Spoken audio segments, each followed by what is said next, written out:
Shalom. On raconte l'histoire d'un jeune soldat chrétien. Un soir, il est rentré fatigué, mouillé et crotté debout. Mais avant de se coucher, comme d'habitude, il s'agenouilla pour prier.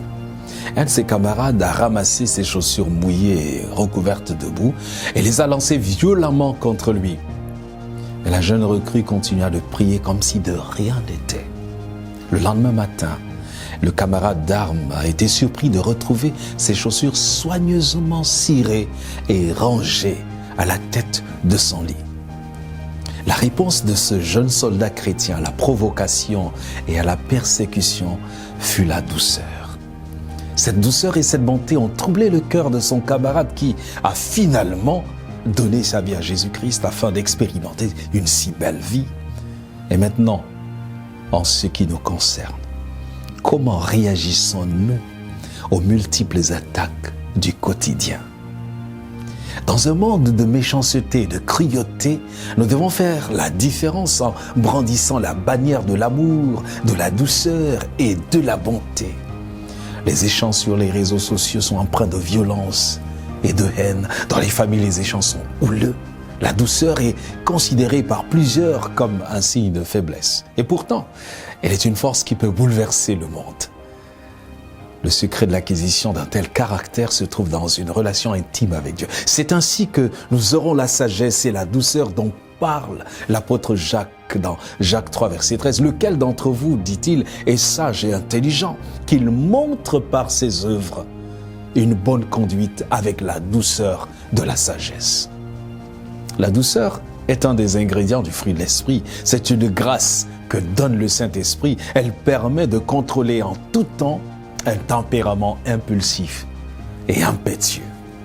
Ceux qui sont naturellement agressifs et coléreux et qui choisissent de s'abandonner entre les mains du divin potier seront victorieux de ce tempérament malheureux.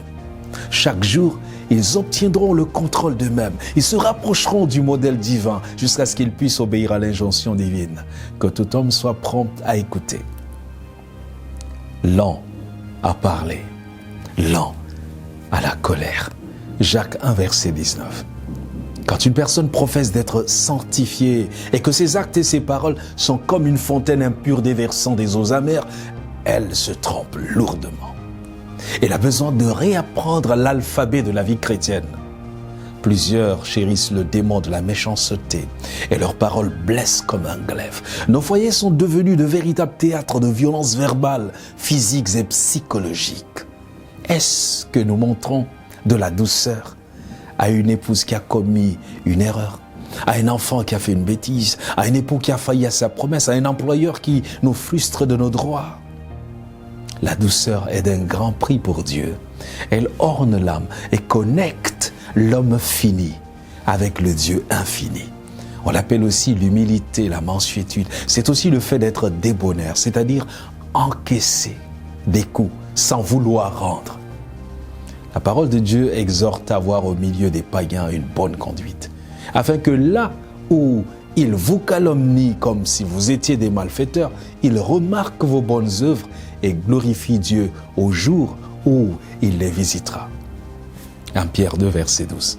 Elle continue à dire dans Romains chapitre 12, versets 14, 17 et 21, « Bénissez ceux qui vous persécutent, bénissez et ne maudissez pas. Ne rendez à personne le mal pour le mal. Ne te laisse pas vaincre par le mal, mais surmonte le mal par le bien. » Oui, je veux faire cette prière. Ô Seigneur, change nos cœurs et remplis-nous de ta douceur. Apprends-nous comment soumettre tout notre être aux influences curatives du ciel et que le soleil de ton divin amour dissipe les ténèbres de nos âmes. Que la violence et la colère, les élans de la méchanceté disparaissent et qu'une nouvelle vigueur paralyse tous ces élans de méchanceté pour faire de nous des êtres tendres, doux et bons.